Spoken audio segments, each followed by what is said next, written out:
Welcome to Postscript. Here we hope to answer your questions and help you dig deeper into the messages and sermons at FaithBridge by talking with the teacher of the day.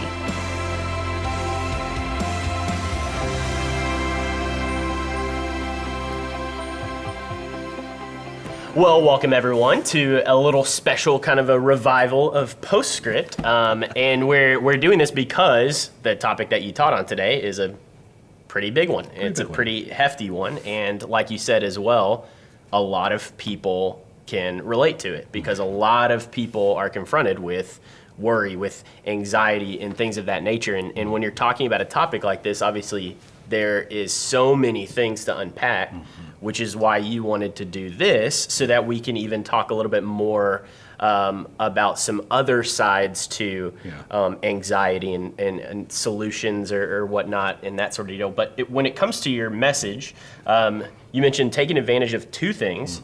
That was God's word and God's people. I could tell you had some more thoughts on that, but maybe not enough minutes. Sure. So, I mean, you know, what more, I guess, would you say about those two? Well, right. I don't know. I think I got a good bit in on both of those. I'll just reiterate. If you're not going to God's word, heaven help you. Heaven help us. Because our hearts are so prone to wander. They're so fickle. If we listen to our heart, we'll be just a muddle in minutes and a mess. And so the only way to combat that is with the truth of God's word. And that's why we just put this together. And if you didn't watch the sermon, you're just going to this because somebody sent you to this postscript. Get the QR code and you can get the verses. It's just some of my favorite verses that help with worry. But it's important, you can't just stick it in your pocket and say, well, they are like a rabbit's foot, it'll bring me good luck. No, I mean, you gotta like metabolize these words, think on them, memorize them. But that's the only way that we get a new script. And we have to have a new script because our hearts will give us a bad script. And we can lasso all sorts of crazy, scary futures out of the future and yank them into the present in our minds. And that's where we stop. Let's go to truth and let's check our story and get a true story. And then we talked about community, and I loved what our team put together here, this guide. Again, if you're not in community, get into community. I know we had to kind of shut a lot of things down during the pandemic. That's over. And if the devil can get you singled out, he will get you picked off. He loves to find sheep that are out there by themselves because he's the wolf and he's all about killing and lying and stealing. John 10:10 tells us. And so we have to, there's something about being in community that just bolsters us because we have brothers and sisters who are cheering for us and rooting for us. Yeah, I love it. I love what you said about the how you're not listening to your heart, you're giving your heart the truth. Yeah. And that is a great way to do that. So I would second that. Grab a copy of those. And now you hinted at something about counseling. So what should the Christian think about getting counseling? Well, I think of the proverb that says there's wisdom found in the counsel of many. I think the problem that many of us have is we say, I'll get out of this myself. But we're not very good. If we've gotten down in a pit, we need the counsel of somebody else. And somebody who knows the Lord, and somebody who's starting with a Christian worldview. I think that's important because we need to make sure that there's a foundation of truth. I'm the beneficiary of one or two very good counselors who, particularly some years ago, I would spend time with, just talking things through. Because you see, our thoughts don't take clarity until we either write them out or speak them out. If we only have our thoughts, but you've not written them out or you've not spoken them out, they're just a muddle inside your head and it just feels big.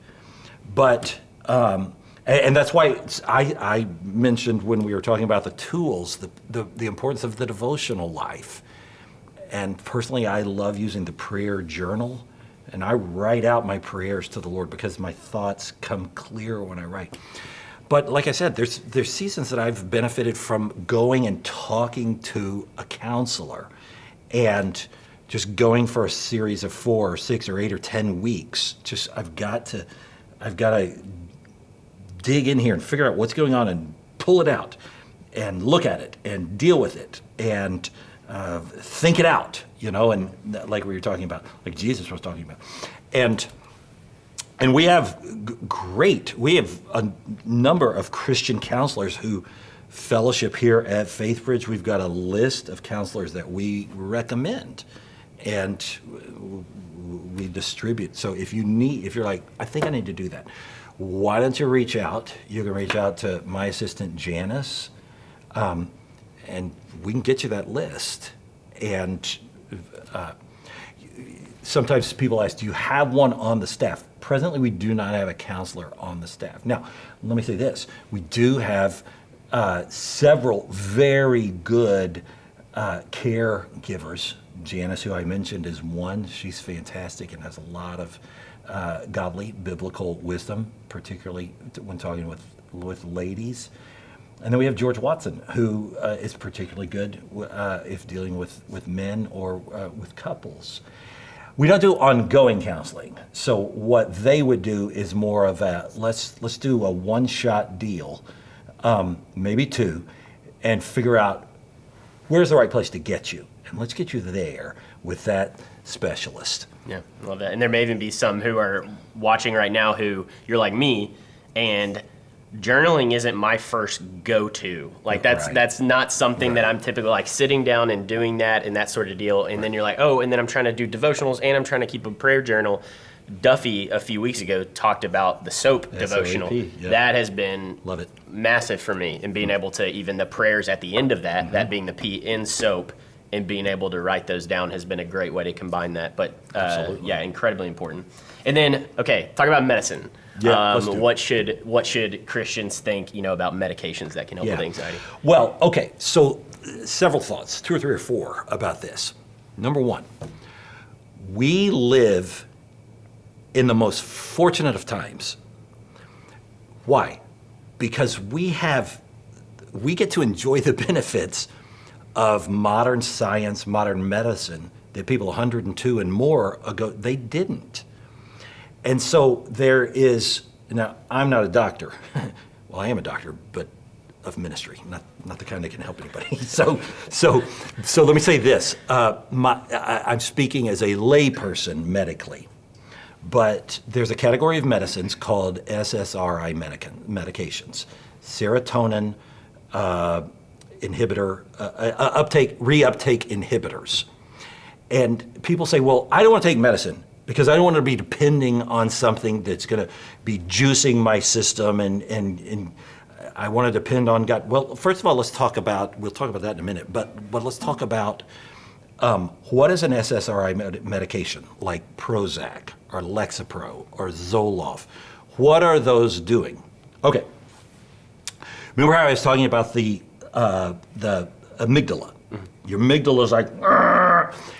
And so what happens when your amygdala is just running and running and running, your brain that's wanting to now, your system that's wanting to put in the serotonin, that's a calming thing that bathes your brain and brings you, it starts to put in the serotonin, but your amygdala says, metabolize that serotonin really fast. Why? Because we got to stay on our guard. And so it squashes down the serotonin, and so you keep staying revved up. So what does an SSRI medication do? It's not juicing you with more serotonin.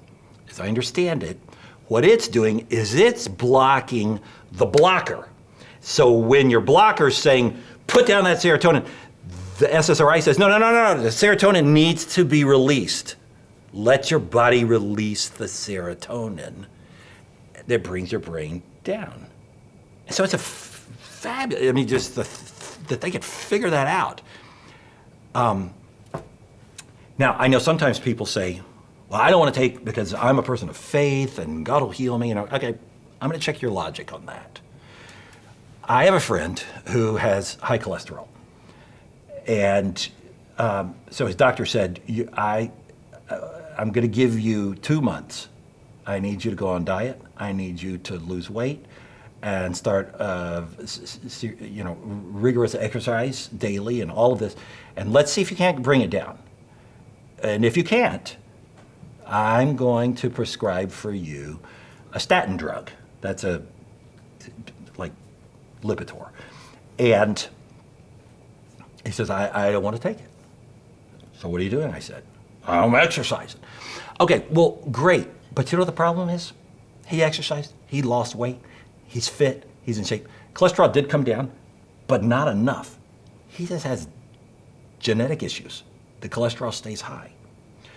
At that point, if he declines the Lipitor or the statin drug, whichever one the doctor prescribes, is he being full of faith or is he being full of pride?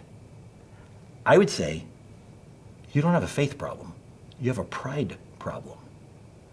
Because you live in a day and an age where the Lord is saying, I'm giving you something that's a blessing. They didn't have it 100 years ago. Take the Lipitor. Or let's put it this way. Suppose you're doing lawn work and all of a sudden by accident the saw hits your finger and you lose the tip of your finger. So you pick it up and you go to the emergency room and the doctor says, it's pretty clean. We can get it back on. You may not be 100%, but you'll be 90% and you'll be out of here in a couple of hours. Do you say thank you? Or do you say, nope, I'm a person of faith. God's going to help me grow it back. You take the surgery, let him put it back on. It's a gift that we have. So it is with neurological medication as well. So in the season that I described, that it's funny to look at now, 18 years or so ago when I just knew I was coming unglued, they said, okay, you need to try, it was Lexapro, an SSRI medication. And I did take it, and he said, it'll take about 4 weeks to get into your system.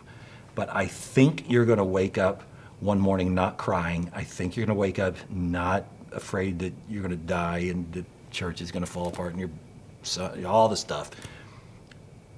And you're going to feel more like yourself.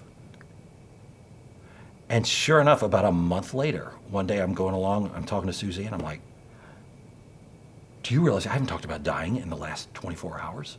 I haven't even thought about dying. I haven't cried. She's like, I have noticed. I didn't want to say anything. But, and so what was happening? Well, it got in there and it blocked the blocker so that my serotonin could start to be released. And so people ask, well, you're a man of faith, you're a pastor and all that, yes. Did you get off of it? Yes and no. So about a year later, I'd been feeling good and normal for a good while. And so I decided on my own, not the doctor, I'm just going to wean off of this. So I started going down. And after a couple of weeks, I'd staggered it out. Because I'd read you can really shock your system if you try to cold turkey. So I kind of weaned myself off. And one night, Suzanne and I were sitting in the parking lot of, what's the Office Depot. We're sitting in we're going to run in again. And I don't remember what, but I was all angsted out and tense and upset, and we're having this fight in the car. I'm at her, and she's like, no, it's not that. And then all of a sudden she stops and she looks at me and she goes, wait a second. Are you still taking your medication? I said, actually, I weaned off of it. She grabbed my hand. She grabs my hand, holds it up. She starts laughing. She starts howling. She's like, oh my gosh, we're going straight home and getting you back on your medication. That was not good. Because see, because I came off, and what started happening? My amygdala started finding everything in the world that was wrong with everything, which makes me very hard to live with. And for my staff who were there, several are still here, it makes me hard to work for. So I went back on. I tried that one more time. It didn't work. So, sort of like Paul, who at one point says, 3 times I asked the Lord, would you take this thorn away from me? And God says, no. It'll keep you humble, but my grace is sufficient for you. And my strength's made perfect in your weakness. And I've just had to conclude, okay, this is just kind of my thorn. So I continue to take an SSRI medication every day. I take Zoloft now. And for me, it's kind of 6 of one, half dozen of these, kind of whichever the insurance says this is the cheapest. And that just kind of keeps me not up at a 9.9, but more like a 5. I still have plenty of intensity, but I can also calm down and relax and be moderately enjoyable to be around. Yeah, that's good. That's helpful. That's helpful. Well, is there any other thoughts, that you would want to give kind of as we wrap up our time? Well, I think the only other thing, Tyler, is if you're watching this portion, it's probably because you or somebody who loves you said, I need this, you need this. My encouragement would be, don't do nothing. It's when we do nothing that the problems just get worse. Take a step. Call one of us here at church. Reach out. Let's talk. Let's get you to a counselor. Maybe the counselor will say, let's get you to a doctor, or maybe it's a counselor who also prescribes, although they're a little bit harder to find. And let's get you some but let's do something. Let's get you in community. If you're not in community, let's get you turning to God's word. But if you always do what you've always done, you'll always keep getting what you've always gotten. So let's do something. Let's take the next step.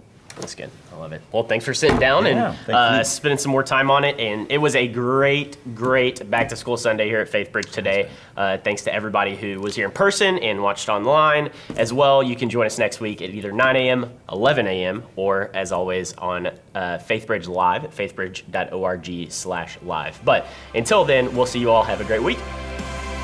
Thanks for joining us for Postscript. Help us keep the podcast interactive by submitting your questions during the morning services. Learn more at faithbridge.org/postscript.